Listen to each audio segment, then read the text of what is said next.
Bonjour et bienvenue dans ce nouveau numéro de l'Essonne en auteur. Si le cinéma américain des années 50-60 marque toujours un âge d'or, avec son glamour et ses stars immaculées, c'est oublier un peu vite le formatage en tout genre que subissaient les acteurs de cette usine à rêves.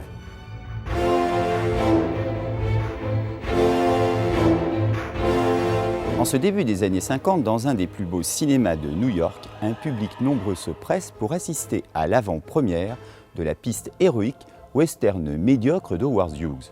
Si à l'écran Robert Lockhart, acteur magnétique, séduit la jeune squaw et a pour rival Paul Young, autre idole d'époque, hors champ, la donne s'inverse. C'est le point de départ du dernier roman de Gilles Leroy, trompeusement intitulé dans les westerns et publié aux éditions du Mercure de France. Quadrille amoureux à la fois magnifique et tragique, ils permettent à Gilles Leroy une peinture à la fois réaliste et cruelle de la glorieuse époque finissante des studios hollywoodiens. Pour servir de cadre à un tel sujet, notre émission a la chance d'être accueillie dans le plus américain des cinémas parisiens, le Grand Rex, joyau art déco 1932 et classé monument historique. Mais il est maintenant temps pour nous d'aller retrouver notre invité.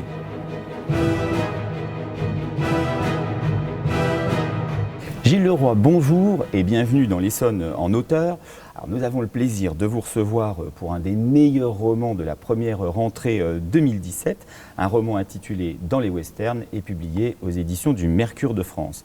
Et pour ce faire, nous avons installé notre plateau dans un des cinémas les plus mythiques de Paris. Je crois que le décor le montre, le Grand Rex bien sûr. Et vous savez que notre émission a un principe rituel, disons. En son début, on fait réagir l'invité par rapport au lieu. Mais aujourd'hui, je vais faire une petite variante. En fait, je vais immédiatement rentrer dans votre livre, ça nous permettra de rentrer dans son histoire.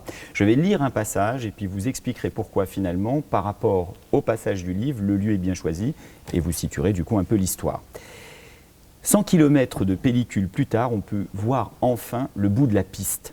Un film ni très bon, ni pire qu'un autre dans son genre. Hughes voulait faire les choses en grand, mais comme le Roxy, vitrine de la RKO, était fermée à cause d'une sombre affaire, il avait loué le Capitol Theatre et débauché la moitié de la police de Manhattan pour garder les parages. Inutile de pianoter sur votre clavier, l'écran ne vous dira rien. Il y a belle lurette que le Capitole a été rasé pour faire place à une tour de bureau. Vous n'étiez peut-être même pas né quand on l'a explosé. C'était un palais rococo à mort, avec sa mezzanine immense, d'où la vue plongeait sur une Mésopotamie de bazar, ses arches dorées, ses frises, ses colonnades, ses jardins suspendus, peints en trompe-l'œil. Une de ces salles magnifiques comme on en avait alors. 4000, 5000 places, des théâtres extravagants. Pourquoi sommes-nous dans ce décor dans votre livre et quel est le lien du coup avec celui dans lequel nous sommes ? Déjà, c'est très surprenant d'être ici dans ce Grand Rex qui est resté dans son jus. Je suis très étonné et de retrouver aussi ce ciel étoilé, là, ces firmaments qu'on retrouvait dans les grands théâtres, cinémas d'Hollywood. Et ce passage que vous venez de lire, en fait, oui, lance, si on peut dire, le livre, puisqu'il s'agit au départ de l'histoire de jeunes gens qui se rencontrent à l'Actors Studio et du premier tournage qu'ils font en Arizona, qui est le tournage d'un western. Et cette scène donc commence, cette scène que vous venez de lire, prend place dans ce Capitol Theatre qui était un des grands monuments, on va dire, à New York, du cinéma. Et voilà, je voulais donner le ton, si on peut dire, et surtout le décor. Ce qui fascine avec le cinéma, c'est, vous savez, Hitchcock a cette phrase merveilleuse, il disait sous le faux clinquant, il y a le vrai clinquant. Et je trouve que les théâtres, les cinémas, le lieu même, sont à l'image de ce qu'était Hollywood. C'est comme une métaphore du contenant et du contenu, quoi. Je trouve ça très amusant que les théâtres soient en eux-mêmes un spectacle. D'accord. Alors donc on aura compris, votre livre a comme objet, je ne sais pas principal, ça vous le direz plus tard, mais comme objet en tous les cas, la réalisation puis la projection d'un film et exactement un western, et donc on semble voir le lien immédiatement avec le titre dans les westerns. Vous m'excuserez d'être un peu polémique, mais j'ai connu en fait votre roman d'abord par un article de journal, un article de Bernard Pivot dans le journal du dimanche, qui était un article long et très élogieux, sauf sur un détail, et c'est sur ce détail que là encore je vais vous faire réagir. Voilà ce que dit Bernard Pivot de votre roman. Western est une réussite d'autant plus impressionnante que l'écrivain semble avoir ajouté une caméra au clavier de son ordinateur. On regrettera seulement le titre plat, banal, réducteur, trompeur. Quand on est capable d'écrire un livre aussi dense et maîtrisé, on doit pouvoir trouver autre chose que ces 3 mots, sans relief, qui ressemble à un titre de rubrique d'une encyclopédie de cinéma. Alors pourquoi ce titre ?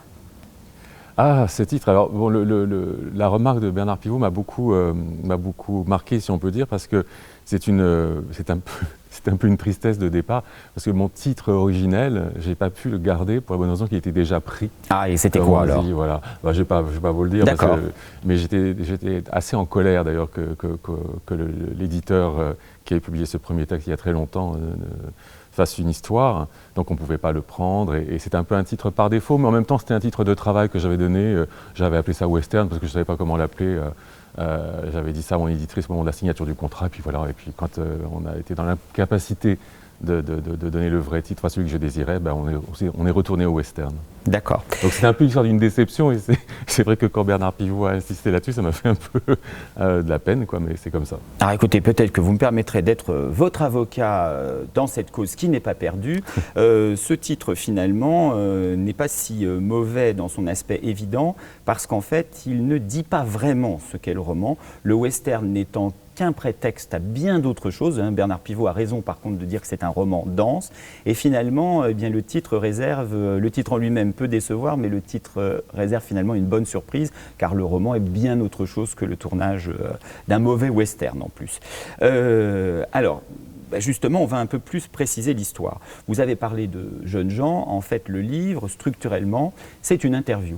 C'est une interview d'un journaliste français. Est-ce que vous voulez compléter un petit peu l'intrigue ? Et alors, il fait des interviews de qui et pourquoi ? Alors, en fait, on ne sait pas très bien qui c'est. On comprend au bout d'un moment que c'est un Français, ce narrateur, et c'est à peine un narrateur, je l'appelle plutôt l'enregistreur. C'est-à-dire que c'est quelqu'un, en fait, qui se place devant des personnes et qui allume un appareil à enregistrer.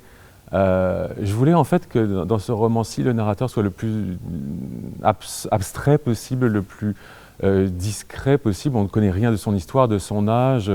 Il est des yeux et des oreilles. Voilà, il est des yeux et des oreilles, un côté un peu beckettien comme ça. Tout à fait. Et donc il est là pour enregistrer 3 personnes qui sont Joan Ellis, une actrice, une ancienne enfant star, donc un produit de Hollywood. Pur produit d'Hollywood. Oui, un pur produit de Hollywood. Il y a également Paul Young, qui lui a été un acteur de western de série B, une idole de la jeunesse, mais une jeunesse de l'Amérique profonde, on va dire, pas une star, une idole des jeunes plutôt, une sorte de cow-boy. Il est abonné au rôle de cow-boy. Et sa grande blondinet. Un blondinet, oui, mais un blondinet d'1m90 quand même, mais sa grande gloire, c'est qu'on avait fait à son effigie une panoplie de cow-boy qui s'est vendu comme des petits pains dans tous les États-Unis. Et il dit d'ailleurs qu'il a sans doute touché plus d'argent avec les royalties de la panoplie qu'avec ses propres films. Et puis il y a autre personnage très important, un agent qui s'appelle Lenny Lieberman et qui a accompagné Joan Ellis à ses débuts et qui a surtout accompagné le grand absent de ces retrouvailles à New York, qui est le centre du livre, Bob Lockhart, lui une vraie star, et que tous les 3, à des titres différents, ont aimé Joan, Lenny et Paul Young. Eh bien, je vais vous couper ici parce que ça va me permettre d'embrayer sur ma question suivante. On peut dire, vous voyez déjà, contrairement au titre, que la première dimension de votre livre, c'est que c'est une superbe histoire d'amour, non pas à 2, il n'y a rien de graveleux là-dedans, mais à 4 ou 5 personnages, à 4 personnages en réalité. Est-ce que vous êtes d'accord si je dis que votre roman, c'est avant tout une histoire d'amour ? Oui, c'est une histoire d'amour. J'en parle plutôt comme une histoire d'adoration, en fait, parce que dans l'adoration, il y a l'idée des idoles qui sont certains acteurs de cinéma. Et puis, c'est une adoration au sens où j'ai voulu faire parler toutes les voix possibles de l'amour. Il y a bien sûr le voix de la passion amoureuse, érotique, sexuelle avec Paul Young, puisqu'il s'agit de 2 acteurs qui, a priori, n'ont pas à tomber dans les bras l'un de l'autre, puisqu'ils sont, et c'est là où le titre western est quand même un peu un clin d'œil, ils sont censés être rivaux dans ce western qu'ils tournent. Donc il y a cette passion amoureuse qui va durer toute une vie, bien que contrariée par l'histoire. Et puis il y a la passion amicale, l'amitié amoureuse ambiguë que Joan éprouve, elle, pour Bob. Et il y a cette amitié qui, elle, est à la fois la plus fidèle et la plus fraternelle, qui est celle qu'éprouve Lenny pour Bob. Oui, parce que disons-le tout de suite, entre ce que l'on voit à l'écran, ce que l'Amérique bien pensante des années 50 attend, c'est-à-dire des cow-boys virils, qui s'ils sont deux, l'un blond, l'autre brun, ne peuvent être que rivaux, la jolie femme, forcément, l'amour du beau cow-boy brun. Lenny Lieberman, lui, a été un acteur à un petit moment, mais enfin, il n'est pas bon acteur, il n'a pas un bon physique, donc comme vous l'avez dit, il est devenu impresario. Ça, c'est ce que les gens voient à l'écran, et ce qui se passe dans la réalité est évidemment complètement différent. Il y a des amours homosexuels entre Paul Young, évidemment, et le grand héros qui est Robert Lockhart, qu'on appelle Bob. Il n'aime donc pas charnellement, disons, Joan. Et quant à Lenny, son rapport est finalement assez limpide avec Robert. Ils s'aiment énormément tous les deux, de plus en plus avec le temps, mais il n'y a absolument aucune attirance sexuelle. Alors, justement, concernant ces magnifiques histoires d'amour, est-ce que concernant l'amour qu'il y a entre Joan et Robert, ce qui fait le sel de leur relation, c'est que ce ne sera jamais consommé. Moi, j'ai trouvé que vous donniez à travers ce roman une espèce de quadrille des possibles amoureux, c'est-à-dire l'amour consommé, l'amour fortement désiré mais non payé de retour, et l'amour non charnel, donc peut-être le plus pur et le plus durable. Est-ce que c'est bien comme ça que les choses s'organisent? Exactement, exactement. Et c'est vrai que le personnage de Joan, j'ai tenu d'ailleurs à ce que le livre s'ouvre sur elle, sur sa voix à elle, parce que c'est la voix de l'amour déçu, on va dire, puisqu'elle est très très éprise de Bob jusqu'à ce moment où elle se retrouve avec les deux, sur le tournage, où elle est censée jouer une jeune Apache, et où elle découvre qu'en fait Bob est tombé dans les bras de Paul, ce qui n'était vraiment pas prévu au programme. Donc c'est ce que je voulais mettre en scène, c'était cet amour difficile que connaissent parfois certaines femmes hétérosexuelles pour des hommes homosexuels, mais qui créent aussi des liens infinis, inouïs. Je pense par exemple, et je m'en suis beaucoup inspiré, à l'amitié, au lien qui unissait Liz Taylor et Rock Hudson. Et Montgomery Clift. Ou Montgomery Clift, d'accord. Rock Hudson, mais surtout Montgomery Clift, qui était l'amour de la vie d'Elizabeth Taylor, et c'était réciproque. Quelque part, simplement, ils n'avaient pas d'attirance charnelle l'un pour l'autre, mais ils se sont aimés de façon délirante presque, jusqu'au bout, quoi. Ils ont joué plusieurs fois à l'écran, Ils ont joué plusieurs fois dans des grands films, d'ailleurs, et ce type de couple, comme il existe aussi dans la vie, m'intéressait beaucoup. Alors, il faut quand même que vous nous expliquiez ce Robert devant qui tout le monde se pâme, parce que là, on a pris évidemment les trois principaux protagonistes, mais on peut dire qu'à peu près toutes les personnes qu'il rencontre, hommes comme femmes, tombent sous son charme. Comment vous expliquez, qu'est-ce que c'est le secret du magnétisme de Robert? C'est quoi? C'est l'inconnu. Seulement ça. Il a un beau physique quand même aussi, ça aide. Il a un beau physique, bien sûr, mais comme beaucoup de gars qui font du cinéma à cette époque à Hollywood. Non, c'est l'inconnu parce qu'il n'est pas américain, il vient d'Écosse, il a un passé totalement chaotique qu'on découvre petit à petit, d'ailleurs, un passé assez tragique. Une enfance sur les routes avec un père qui était artiste de cirque, qui l'a manipulé, qui l'a fait monter sur des cordes pour le faire funambule. Le gamin a eu des accidents. Enfin, on sait vraiment que c'est une enfance chaotique, très dure, un peu à la Dickens, quelque chose comme ça. Donc on ne sait pas grand-chose de lui, c'est l'inconnu total. Et puis il n'est pas, comment vous dire, il n'a pas la carte, il n'est pas du milieu du spectacle, ni du théâtre new-yorkais, ni du cinéma hollywoodien. Donc il reste une sorte d'objet non identifié comme ça, et donc il est très attirant. Et en même temps, il a aussi cette innocence par rapport au jeu d'acteur, à l'acting, comme on dit aux États-Unis. Il n'a pas de savoir-faire, il a juste, comme il dit, son corps, sa voix, et il se sert de ça, mais il ne théorise pas le jeu de l'acteur, contrairement à Joan Ellis, qui a grandi là-dedans, ou à d'autres dans leur entourage, quoi. Alors voilà exactement comment Paul Young essaye, lui, d'expliquer l'attirance qu'il a eue pour cet homme-là. Attirance étonnante de sa part parce qu'à part lui, il n'a connu aucun autre homme et il ne se dit pas tellement intéressé et attiré par les hommes et il n'a plus jamais été attiré par les hommes. Je n'ai pas rompu avec mon copain, j'ai rompu avec une vie qui n'était pas pour moi. Le malentendu, c'est que je ne me voyais pas homosexuel. Ce n'est pas ainsi que je me représentais moi-même depuis l'enfance. J'aimais Robert Lockhart et c'est tout ce que j'aurais pu dire car c'est tout ce que je ressentais. Rien au-delà, il a été le seul. Oui, je sais, ça fait sourire et ça peut faire rire encore longtemps puisque Lockhart restera l'unique amant dans ma vie. J'ai regardé un autre homme, enfin bien sûr, oui, j'ai maté pour comparer, me mesurer, envier parfois, une habitude de mec entre eux, mais de ce regard dont je le voyais, lui, sous cet angle-là, du désir, abandonné, déboussolé. Jamais je n'ai regardé aucun autre homme avant lui, après lui. J'ai été, je suis resté un homme pour les femmes. Donc on voit bien ce magnétisme mystérieux ici. Alors votre livre, maintenant qu'on a évoqué sa dimension d'histoire d'amour, n'a pas lieu dans n'importe quel milieu, hein, c'est absolument, les deux choses sont indétachables. Il a lieu évidemment dans l'Hollywood qu'on peut dire des années 50-60. Est-ce que déjà c'est un décor choisi arbitrairement pour cette histoire, ou vous êtes un fan de l'Hollywood des années 50-60, de cette sorte d'âge d'or finissant? Oui, je crois que c'est la période du cinéma qui m'intéresse le plus, les années 50, début des années 60. À Hollywood, hein, j'entends, je ne parle pas du reste du cinéma mondial. Mais c'est vrai que pour moi, les grands réalisateurs et les grands films hollywoodiens, c'est entre 46 et 64, 65. Quoi, voilà. Et donc c'est vrai que je tenais à ce que ça se passe à ce moment-là. Et puis je trouve aussi que ces années 50 sont très éclairantes pour ce qui se passe aujourd'hui. Là-bas, aux États-Unis, mais même ici, je trouve que je vois beaucoup de similitudes entre les deux, et c'est pour ça aussi que j'ai tenu à ce que le roman se passe à cette époque-là, plutôt qu'aujourd'hui. Ça aurait pu se passer aujourd'hui, il y a quelques différences près. Et puis je voulais quand même aussi parler de cette oppression dont étaient victimes les acteurs à l'époque. Alors on va y venir aussi.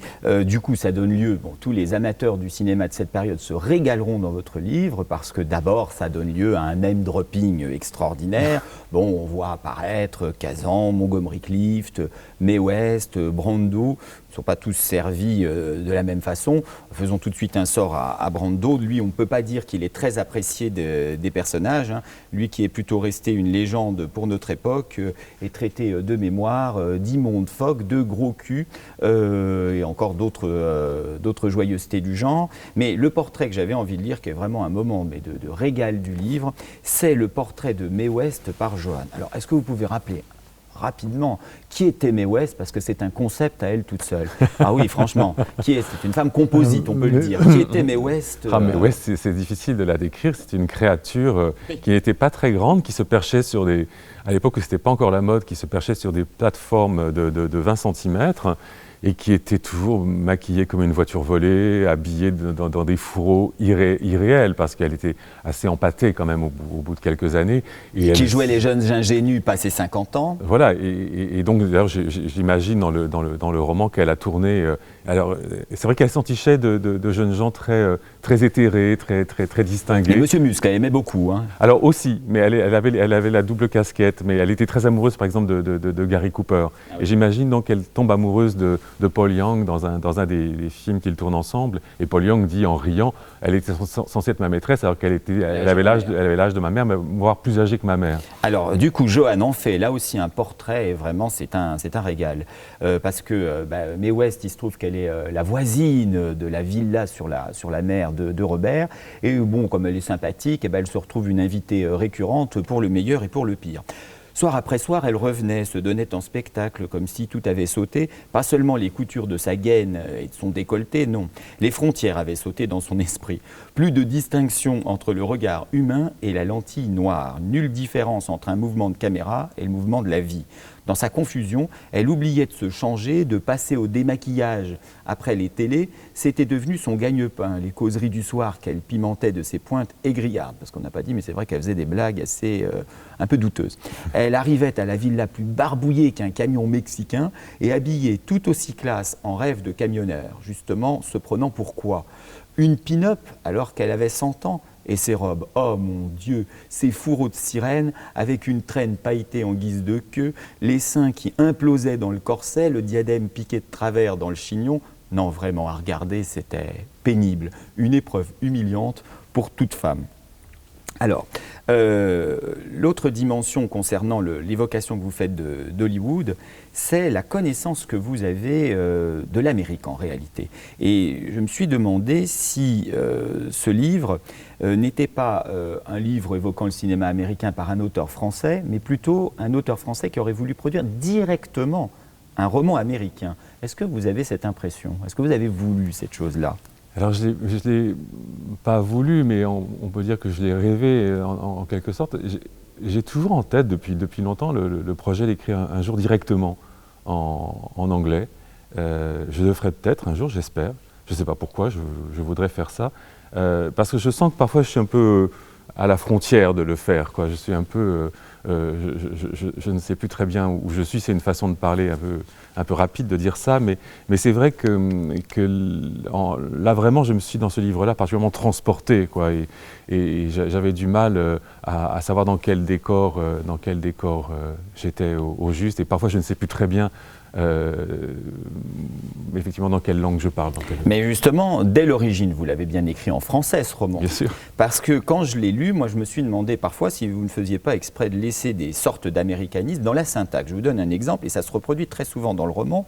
Par exemple, là, dans la phrase suivante, tandis que Bob, c'était le jour et la nuit, son enfance, son père le pressait sans relâche et sans nulle récompense, pas le moindre signe d'affection chez ce type, Wallace Lockhart, il s'appelait. Et vous postposez le sujet et le verbe par rapport au complément, alors que quand même dans la syntaxe française, ça devrait être dans l'autre sens. Et on a l'impression que c'est une traduction de l'américain. Est-ce que vous vous êtes rendu compte de ça? Et ça se reproduit plusieurs fois dans le roman. Mais il me semble qu'on fait ça aussi en français. On peut le faire, vous l'avez fait, voilà, mais on devrait quand même plutôt dire il s'appelait Wallace Lockhart. C'est quand même très bizarre de postposer. On comprend ce que ça veut dire, mais c'est vraiment un trait plutôt, je trouve, de traduction. Ouais, je me rends pas on compte. A l'impression que c'est une traduction. Moi, j'ai trouvé que ça me faisait penser à une traduction. Non je sais pas. Vous avez fait des études en rapport avec le monde anglo-saxon ou vous avez une pratique de la langue anglaise? Je l'ai étudié quand j'étais assez tôt. Enfant, j'allais souvent en Écosse. Et... Quel est votre rapport à cette langue? Je sais pas. Je l'aime, quoi. Je l'aime. Je ne saurais pas quoi vous dire. Eh bien, si ça se trouve, j'ai découvert quelque chose chez vous qui est tellement naturel que vous n'en avez pas conscience. Mais j'ai vraiment eu l'impression parfois que vous faisiez exprès d'écrire comme ça pour donner vraiment un côté américain. Et ça marche, hein, c'est pas une critique du tout, c'est qu'au contraire, j'ai trouvé que c'était... que ça faisait quelque chose au roman. D'accord. Bon, écoutez. Alors, en même temps que donc, vous évoquez ces milieux du cinéma, en même temps que vous avez dit votre goût pour eux, c'est pas une fascination béate, parce que le livre procède aussi, et moi je trouve que c'est sa dimension la plus fascinante, à tout un démontage en fait de l'Hollywood de ces temps-là qui était quelque chose d'incroyable. La première chose, par exemple, dans cette fabrication parce que c'est une vitrine, c'est une fabrication de l'image, c'est le formatage des enfants, les enfants stars. Et ça, c'est ce qu'incarne par exemple Johan. Qu'est-ce que vous pouvez nous dire à ce sujet-là, concernant le formatage des enfants stars? Ce qu'on peut en dire, c'est les témoignages qu'on en a eus, en tout cas de quelques enfants stars. Il y avait un spécialiste de ça qui était Louis Mayer, qui était le patron de la MGM, et tyrannique, et qui avait plusieurs enfants comme ça sous contrat, des contrats terribles d'ailleurs. Hein. Et les enfants ne sortaient pas de Culver City, qui était une ville à l'intérieur de la ville. Et il avait même fabriqué une sorte de petite école dans laquelle ils pouvaient apprendre pas grand-chose d'ailleurs, parce qu'ils étaient plus occupés bien sûr à prendre des leçons de danse et à tourner et à passer chez le maquilleur, chez le coiffeur, chez le dentiste, enfin voilà, ils étaient, c'est vrai, à un moment Johan Ellis dit que sans doute les animaux de dressage dans le cabinet vétérinaire d'à côté de l'école étaient mieux traités qu'eux, mais il y avait de ça quand même, il y avait une sorte d'exploitation des enfants terrible, et puis on sait ce qui est arrivé ensuite à ceux des enfants qui n'ont pas pu devenir adultes, des acteurs adultes. C'est l'angoisse quand le livre commence au moment du tournage du western, c'est l'angoisse de Johan. C'est la première fois qu'elle fait un film en tant qu'adulte. La première fois qu'elle va faire un film en tant qu'adulte, jusque-là on l'a aimé, mais en tant que gamine et adolescente, et elle dit comment le public va juger mon corps, mes seins qui ont poussé, mes hanches qui se sont arrondies. Et c'est une vraie terreur, ça, pour les enfants, les enfants stars. Et beaucoup, d'ailleurs, ont très mal fini, hein, se sont suicidés, ont fini dans la toxicomanie. Il y en a très peu qui sont sortis. Il y a Charlotte Temple a bien fini. Elle a fait autre chose. Elle a fait autre chose. Et Liz Taylor qui a commencé, qui était aussi à la MGM et qui est une ancienne enfant star, qui, elle, a vraiment transformé... Liz Taylor était incroyablement intelligente et hors norme. Hors norme. Alors, toujours dans la fabrication de l'image, la deuxième chose, et qui sera en lien cette fois-ci avec l'histoire d'amour, c'est le bidonnage des histoires justement amoureuses, mais pour le public, le bidonnage des couples, parce qu'il y a ce qui se passe backstage, disons-le, et il y a ce qu'on doit montrer à la presse. Et alors là aussi, vous n'êtes pas tendre, vous par exemple, vous faites une évocation très intéressante de toute la presse à scandale, qui aujourd'hui est répandue partout, chez nous, mais qui n'existait pas vraiment en France telle qu'elle est. Qu'est-ce qu'on peut dire sur cette presse? Quelle pression elle exerçait sur les acteurs? Qu'est-ce qu'elle les obligeait à faire? Elle les faisait chanter. déjà, pour commencer. C'est-à-dire que quand le papier ne se vendait pas assez, on prenait des photos compromettantes et on allait voir directement les acteurs pour leur dire voilà, c'est temps si vous ne voulez pas que l'article paraisse. Donc ça, c'est quand même une pratique de la presse assez particulière. Et surtout, ça pouvait détruire des carrières, mais définitivement, quoi, une fois que vous étiez traîné dans la boue. Alors il y avait la vraie presse à scandale, la vraie presse putride, on va dire. Et puis il y a une presse plus policée, mais tout aussi dangereuse, dont avec des sous-entendus plutôt. Voilà, qui pratiquaient le sous-entendu, avec des figures, des journalistes, on va dire, un peu emblématiques comme Hedda Hopper et Luella Parsons, voilà, merci, qui, elles, étaient des vipères. Mais quand elles vous avaient dans le nez, c'était terrible. Or, et elles sont importantes dans le livre, même si elles ne sont pas citées, elles font partie de la cohorte comme ça de ces personnes redoutables. Les deux garçons, Paul et Bob, lorsqu'ils décident de vivre ensemble dans cette villa voisine de celle de Mae West, sont obligés de faire très attention, bien sûr. Alors ils donnent des parties, des soirées où ils invitent les journalistes, bien sûr, et il y a toutes ces jeunes femmes, toutes ces starlettes, ces nymphètes d'Hollywood qui sont censées donner le change et donc les accompagner. Et ils font semblant, bien sûr, d'avoir des liaisons avec des tas de jeunes filles pour qu'on croie qu'ils sont de stricts hétérosexuels. Alors, ça procède toujours dans tous ces milieux-là de la même façon. Il y a les initiés qui savent que ce n'est pas vrai, que c'était eux le couple, et puis on ne dit rien. La presse se tait parce qu'il y a un accord avec les patrons des studios, tout ça est totalement... Parce qu'il y a de l'argent qui est engagé derrière. Donc, si on dénonçait, on tue la poule aux œufs d'or. Bien sûr. Il y a les ligues de vertu qui sont très très importantes, qui peuvent faire Xer les films. Donc tout ça crée un monde de terreur qui, moi, m'intéressait beaucoup. Et j'ai compris une chose en réfléchissant et en écoutant parler d'anciens acteurs de cette époque, c'est à quel point ils vivaient dans la peur. C'est ça. C'est-à-dire que ce qui est très intéressant dans votre livre, c'est qu'entre l'image projetée, et qui est toujours un peu celle qu'on a aujourd'hui, hein, vous avez vu, j'ai commencé l'émission en parlant d'un âge d'or des années 50, 60, mais je ne sais pas pour qui c'était un âge d'or. Les acteurs, je ne suis pas sûr qu'eux ont vécu ça forcément comme un âge d'or, parce qu'on les obligeait à être autre chose que ce qu'ils étaient, pas seulement concernant leurs mœurs, mais même physiquement, on les refaisait, enfin, c'était pas eux, etc.